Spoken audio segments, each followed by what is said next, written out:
어릴 땐 몰랐어요. 엄마의 손이 왜 그렇게 거칠었는지, 아버지의 말이 왜 그렇게 무거웠는지, 그땐 그게 사랑인 줄 몰랐어요. 그저 잔소리고 부담이고 빨리 벗어나고 싶은 그늘이었죠. 하지만 세월이 지나고 나도 누군가의 부모가 되어보니 그제야 알겠더군요. 그 손이 나를 살리고 그 말이 나를 세웠다는 걸요. 하나님은 우리에게 부모님을 통해 자신을 보여주십니다. 보이지 않는 하나님을 눈으로, 손으로, 마음으로 느끼게 하신 통로가 바로 부모예요. 그래서 하나님은 말씀하셨어요. 내 부모를 공경하라. 단순한 도덕이 아니라 사랑의 첫 번째 연습입니다. 부모를 사랑하는 법을 알면 하나님을 사랑하는 법을 배우게 되고, 부모님께 감사할 줄 알면 하나님께 감사하는 마음이 열리죠. 잠깐 눈을 감고 떠올려 보세요. 당신이 처음 하나님께 감사했던 순간이 언제였나요? 혹시 그 시작이 부모님이 당신을 품에 안아주던 그때가 아니었나요? 그 품이, 그 손길이 바로 하나님의 사랑이었습니다. 10계명 중에서 하나님께서 사람에게 처음 하신 명령이 내 부모를 공경하라입니다. 1부터 4계명은 하나님에 대한 것이고 5계명부터는 사람에 대한 계명이에요. 그 첫머리에 부모 공경이 있다는 건 우연이 아닙니다. 부모님은 하나님의 대리자예요. 우리를 이 땅에 보내시고 하나님의 형상을 닮게 하신 분이기 때문이죠.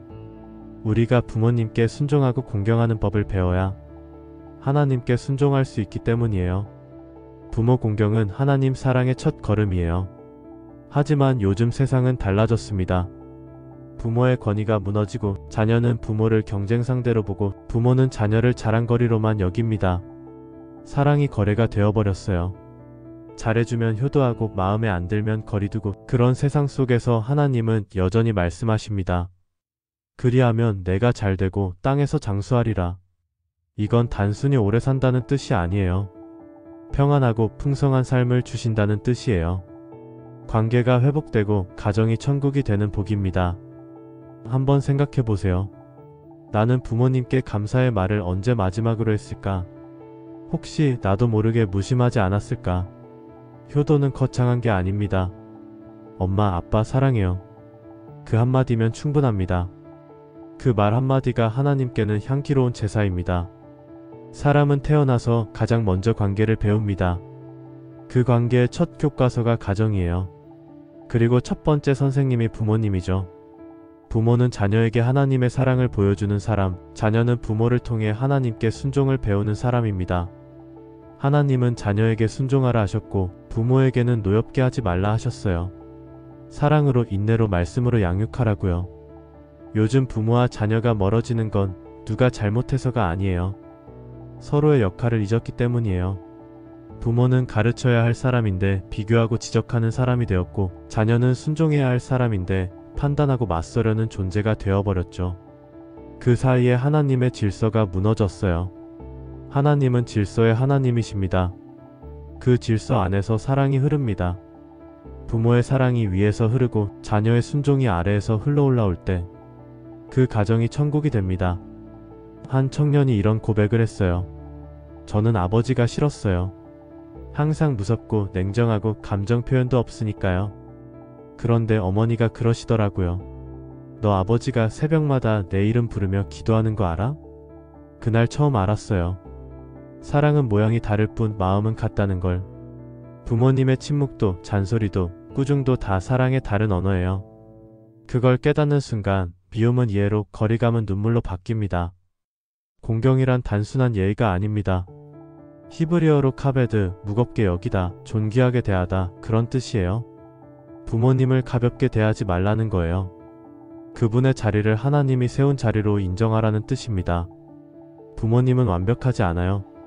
하지만 그분을 통해 하나님이 일하신다는 걸 믿어야 해요. 그래서 공경은 순종보다 깊어요. 그건 존중이고 믿음이에요. 사람은 누구에게도 머리를 숙이려 하지 않죠. 그래서 하나님은 우리 앞에 부모님을 두셨습니다. 겸손을 배우고 순종을 배우고 감사하는 법을 배우게 하시려는 거예요. 혹시 부모님과의 마음이 멀어졌다면 그 마음의 끈을 다시 잡으세요. 엄마, 아빠 그동안 감사했어요. 그 한마디가 회복의 시작입니다. 효도는 행동이 아니라 마음의 방향이에요. 하나님은 그 마음을 보십니다. 요즘 세상엔 이상한 풍경이 많아요. 자식이 부모를 가르치려 들고 부모는 자식을 두려워합니다. 가정의 질서가 뒤집히고 사랑의 방향이 흐트러졌어요. 예전엔 부모의 말 한마디가 자녀의 마음을 잡아줬지만 이제는 세상의 스마트폰이 그 자리를 대신하고 있죠. 하지만 하나님은 변하지 않습니다. 그분은 여전히 말씀하십니다. 내 부모를 공경하라. 부모 공경은 구시대의 이야기가 아닙니다. 그건 하나님 질서의 시작이에요. 순종은 억압이 아니라 하나님의 복을 여는 열쇠입니다. 한 청년이 말했어요. 부모님은 틀렸어요. 시대가 변했잖아요. 하지만 그 말 속엔 교만이 숨어 있죠. 하나님은 교만한 자를 대적하시고 겸손한 자에게 은혜를 주십니다. 부모 공경은 겸손의 첫 훈련입니다. 부모의 사랑은 하나님의 사랑의 그림자예요. 엄마는 밥을 못 먹어도 자식 입에 밥을 넣습니다. 아버지는 아들이 멀리 떠나도 그 길 끝을 바라봅니다. 그게 사랑이에요. 하나님의 마음은 부모님의 마음 속에 있습니다. 그래서 부모님의 기도는 하나님이 자녀를 지키는 울타리예요. 그 기도를 잊지 마세요. 그 울타리를 무시하지 마세요. 그건 하나님의 손길입니다. 효도는 기도가 되어야 합니다. 하나님, 우리 부모님 지켜주세요. 그 한 줄 기도가 하나님이 받으시는 예배가 됩니다. 효도는 나중이 아닙니다. 오늘 해야 합니다. 부모님이 살아계실 때 손을 잡으세요. 그 손이 따뜻할 때 사랑을 말하세요. 돌아가신 뒤엔 눈물로만 말할 수 있습니다. 그러니 지금 오늘 말하세요. 사랑합니다. 감사합니다. 그 말이 하나님께 올려지는 예배입니다. 부모님께 드리는 사랑은 하나님께 드리는 예배입니다. 디모데전서 말씀처럼 부모에게 보답하는 일은 하나님 앞에 받으실 만한 일이라 하셨습니다. 효도는 신앙의 완성입니다. 예수님도 십자가 위에서 어머니를 요한에게 부탁하셨죠. 죽음 앞에서도 공경을 잊지 않으셨어요. 그게 진짜 사랑입니다. 그게 예배입니다. 부모 공경의 마음이 있는 곳에 하나님이 함께 하십니다. 그 가정엔 평안이 있고 그 자녀에겐 복이 머뭅니다. 효도는 눈물의 고백이 아니라 매일의 습관이 되어야 합니다. 감사, 작은 말, 기도 한 줄, 그게 효도예요. 하나님, 우리 부모님을 지켜주세요. 오늘도 건강하게 해주세요. 그 기도 한 줄이 하나님께 드리는 최고의 예배입니다. 부모님을 향한 공경은 하나님께 드리는 사랑입니다. 그 사랑이 회복될 때 가정도 믿음도 마음도 다시 살아납니다. 부모를 공경하라. 그리하면 내가 잘되고 땅에서 장수하리라. 그 말씀은 단순히 오래 살라는 말이 아닙니다. 하나님이 주시는 복의 약속이에요. 오늘 그 말씀을 마음에 새기세요. 부모님께 감사하는 마음, 그게 바로 하나님께 드리는 첫 번째 예배입니다.